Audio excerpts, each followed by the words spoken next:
What is going on, everybody? I am back today because if you've seen recently, I have released reviews for all three of the movies in the Blair Witch Project universe. And the reason I did that is I've seen the original Blair Witch a ton of times, but I'd never seen the two follow-up movies. And I always find it interesting to kind of go and watch all of the movies in a universe and kind of get my opinion on them, especially when the original film is a property that I really love a lot.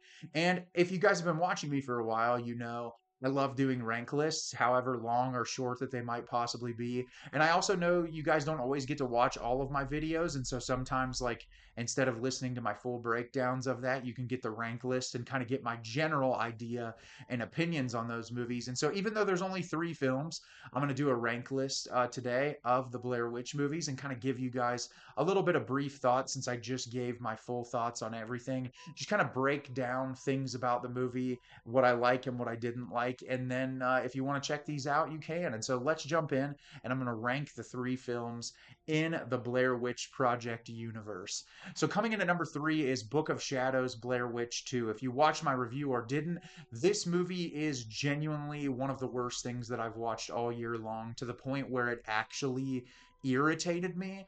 I feel like with how iconic the original Blair Witch Project is, to go into a movie and do something so cliche and stupid with it, it's really sort of baffling how that even got greenlit. The performances in the movie are genuinely horrendous. I don't think there was one performance in the movie that I thought was even serviceable.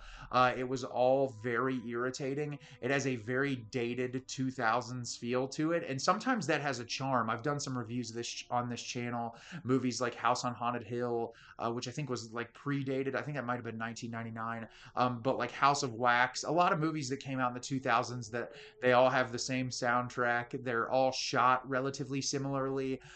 There's some really baffling editing choices in this movie, to the point where I'm like, what exactly are you doing? And the story, like early on, I was on board of like, okay, it's going to be these people who were obsessed with the movie, which in this universe, like the movie is technically real, I think, and they believe that it's real, whatever. But I liked the idea of like this group coming together and going out and investigating like what happened on their own. And you think that's what the movie's going to be for 15 minutes, and then it becomes something entirely different. And what it becomes is far less interesting and much more annoying.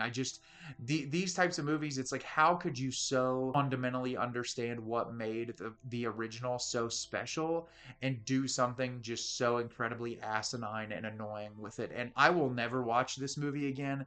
Genuinely terrible, and I would tell you not to watch it as well because it's a waste of time. Coming in at number two is Blair Witch, the reboot, soft reboot, however you want to talk about it, of the Blair Witch Project. Technically, this film includes characters from the original, specifically the brother of Heather, that is the woman who went missing in the original. And what I can say about this movie is I don't think it's particularly great, but I do think it's much more interesting than whatever Book of Shadows was trying to do.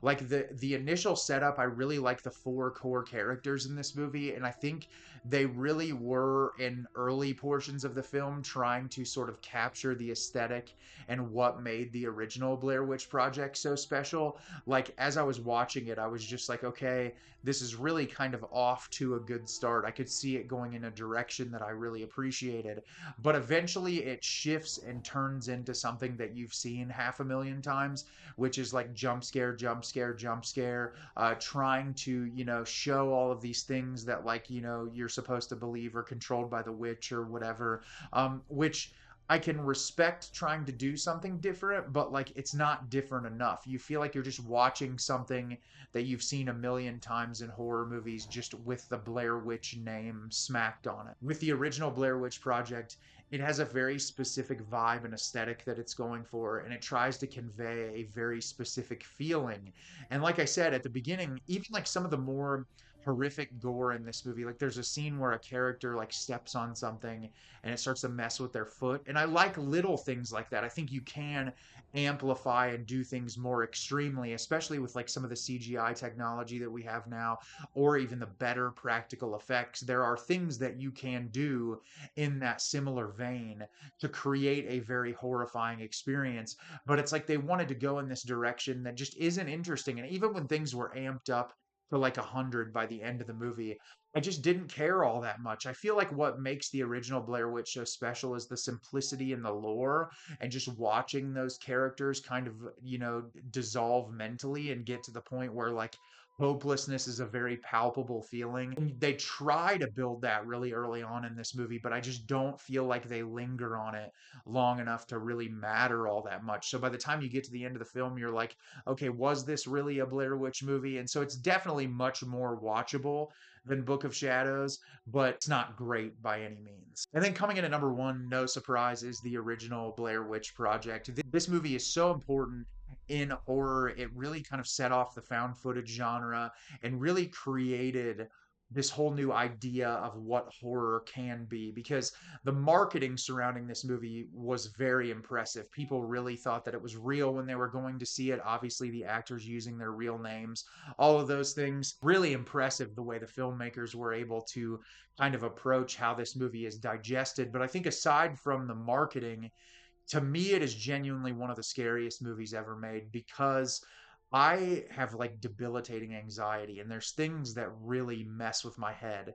And the idea of like getting dropped into a location, having your safety net, which is this map getting you place to place, disappear, and being completely lost in the middle of nowhere with no technology that gives you the ability to like find your way back, and also knowing that there could be this supernatural entity and presence hunting you down and trying to take your life. Genuinely one of the most horrifying things that I could possibly imagine. I also think what makes this movie work so well is the performances feel so realistic. They do not feel like actors, they feel like very real people. And I think what complements that so well is a lot of the early interviews in the movie where they're doing like people on the street interviews about the Blair Witch and about Rustin and like all of the things that have happened in this community. And I think that like the people that they got to do these interviews, they feel very much like product of the area. They've been in this place for a really long time. And so it makes the entire environment so much more immersive when you create this idea of reality, which is my favorite thing about found footage, is grounding these ideas in reality so that you as the viewer can suck yourself into a movie and really believe that what's happening on screen is realistic. And that's what where I really credit the filmmakers with this movie, to creating that form of realism. And like I said, there's not jump scares in this movie. Most of it is like the people seeing something and being so incredibly unsettled by what they're seeing.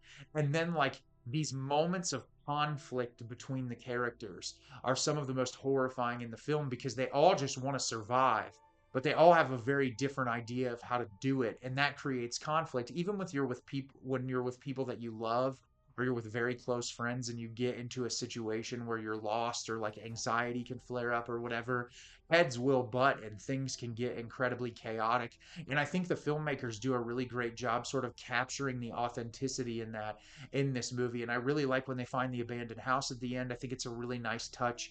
The closure in this movie, or the lack of it, I suppose, is one of my favorite parts of this movie, because you get just the right amount of lore that kind of builds up this world in your head and lets your mind wonder of how extreme things can get. And that's what I love about the ending of this movie. I feel like it really leaves like a lasting impact and a punch. And watching it this time around, I just grew an even fonder appreciation for it. I think if you're a horror fan, you have to watch this movie at least once. So what's your ranking of the Blair Witch Project movies? Let me know in the comments. Obviously, there's only three. I've seen online there's a fourth movie that is rumored in production right now. I'm not sure like how far along it is or whatever, but I'll be really interested considering the quality of the two other films in the franchise. As always, if you can like the video and subscribe to the channel, helps me out a lot and lets me know the type of content you're looking for. I'm always putting out new material and look forward to getting more out for you in the near future. And as always, everyone, thank you so much for watching and have a great rest of your day.